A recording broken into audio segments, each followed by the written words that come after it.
could start with how you found out Chase had an irregular heart. Well, one night he was playing football at school, and he got tackled, and he was driven to the ground at recess. He came home that night complaining he wasn't feeling well. Well, he told us what happened, so we took him to the hospital, thought he had a concussion.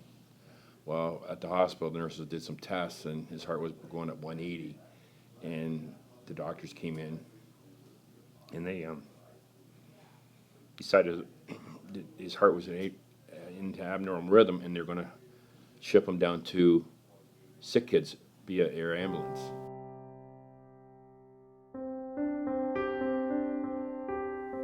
So that went on, and we went down to sick kids, and he was in there for 3-4 days, and they shocked his heart back to normal rhythm, and then let him put a whole monitor on him and monitor his heart for a couple of days thereafter. Then they told me he still play sports and do what a kid does, and play hockey. He's in and out of sick kids 3-4 times up to January. At that time, they decided to shut him down from all sports, and just he's allowed to phys ed and stuff at school. But one day, February 9th, while warming up for phys ed class right after recess, he collapsed on the gym floor, and I remember at 11 o'clock I get a call at work saying that Chase had collapsed at school. And at the time I was a few blocks away, so I come down to school, and you go in the gym and see your son lying there, and paramedics were working on him. Firefighters were there, and that's my first experience with an AED.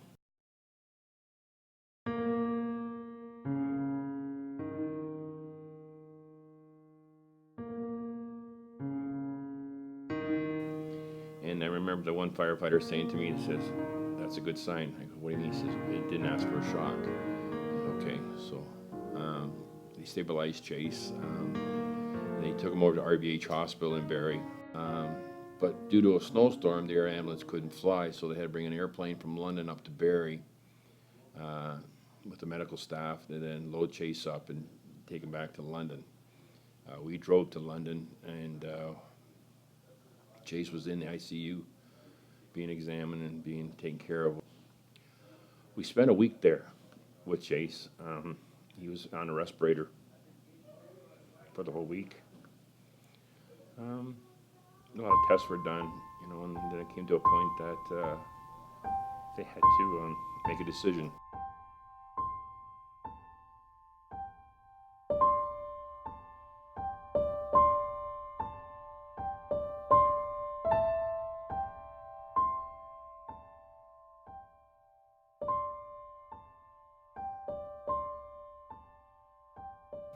So we went with 3:30 on the 15th, and the respirator was turned off.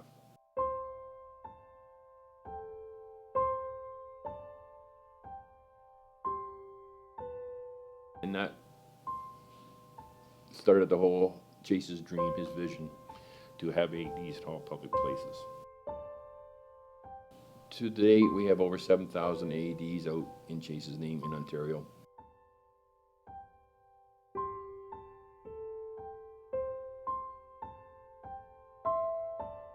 I got a thing on my email one day, and it was about a little boy down in north of Ingersoll that just passed away on a soccer field. He's 11 years old, playing soccer. I sent the article to John, not saying anything, just sent him down, FYI. Next thing I know, that an AED was being presented to the family, Care Rescue 7, and John. No questions asked, nothing. He just did it. And that kind of ensured me, well, this could be a good spot for me to land and to carry on Chase's dream, his vision to have AEDs placed throughout Canada